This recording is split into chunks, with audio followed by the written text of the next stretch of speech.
Para pemirsa Kompas TV yang dirahmati Allah, sampailah Rasulullah Shallallahu Alaihi Wasallam bersama malaikat Jibril ke Masjidil Aqsa Palestina. Setelah sampai di pelataran Masjidil Aqsa, kemudian Rasul mengikat buruknya. Setelah buruk diikat, kemudian masuk ke Masjidil Aqsa. Setelah masuk Masjidil Aqsa, kemudian Rasul menjadi imam sholat 2 rakaat. Setelah sholat 2 rakaat rampung, Rasul keluar dari Masjidil Aqsa. Setelah keluar, malaikat Jibril mengambil 2 minuman. Yang pertama susu, yang kedua arak. Jibril ngomong, silahkan mau minum yang mana. Kemudian Rasul mengambil air susunya lalu diminum. Setelah air susu diminum, malaikat Jibril berkata, betul ya Rasul, yang kau minum adalah air susu. Oleh sebab itu masyarakat dunia dari zaman dulu sampai zaman sekarang, kebanyakan ini mengkonsumsi susu. Dari mulai balita sampai orang tua. Kemudian Rasul melanjutkan perjalanan Mi'raj dari Masjidil Aqsa menuju Sidratul Muntaha. Setelah itu sampai di langit yang pertama. Pintu diketok oleh malaikat Jibril. Kemudian masuklah Rasul ke langit pertama. Bertemu dengan Nabi Adam alaihi salam. Rasulullah Shallallahu Alaihi Wasallam bersabda, khalaqallahu Adam ala suratihi tuluhu sittuna dhira'an. Allah menciptakan Nabi Adam alaihi salam beserta bentuknya. Tingginya 60 dhira'. Hitungan dhira' adalah mulai dari siku sampai jari. Ini namanya dhira'.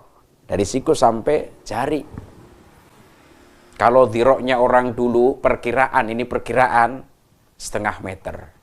Berarti kurang lebih tingginya Nabi Adam alaihissalam adalah 30 meter. Selanjutnya meneruskan perjalanan masuk ke langit yang kedua.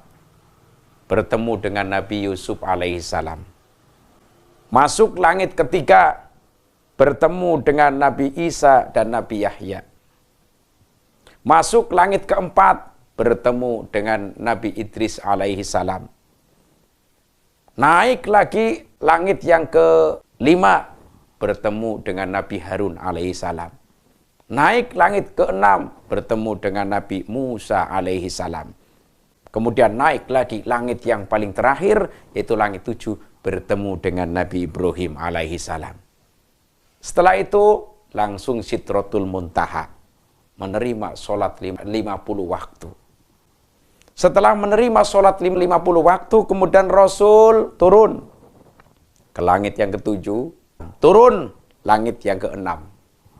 Kemudian ditanya oleh Nabi Musa alaihissalam, ya Muhammad, apa yang kau dapatkan setelah menghadap Allah?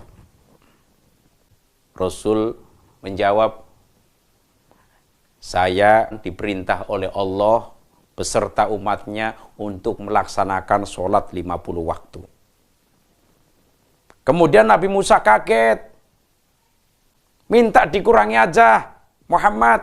Sudah sana, naik lagi minta kepada Allah supaya diperingan. Nabi Muhammad langsung ke Sidratul Muntaha lagi, naik, minta dikurangi. Dikurangi, terus menerus sampai akhirnya Nabi Muhammad Shallallahu Alaihi Wasallam dan umatnya diwajibkan untuk melaksanakan sholat 5 waktu, tapi pahalanya pahala melaksanakan sholat 50 waktu. Sampai sekarang dikerjakan oleh semua umat manusia, khususnya orang-orang Muslim, orang-orang Islam. Maka sholat ini satu kewajiban yang harus dikerjakan oleh setiap Muslim. Kalau ada orang kemudian mohon maaf, Muslim tapi tidak mau sholat, itu berarti Muslim yang maksiat kepada Allah. Ketika ada orang Muslim yang maksiat kepada Allah, apa yang terjadi? Jadilah dosa. Contoh, Ada orang tidak melaksanakan sholat 5 waktu, zuhur tidak mau mengerjakan, asar juga tidak mau mengerjakan, maghrib juga tidak mau mengerjakan, isya tidak mau, subuh tidak mau, seterusnya. Maka orang tersebut sama dengan umpul-umpul dosa. Maka pada akhirnya di alam kubur menjadikan siksaan. Kenapa?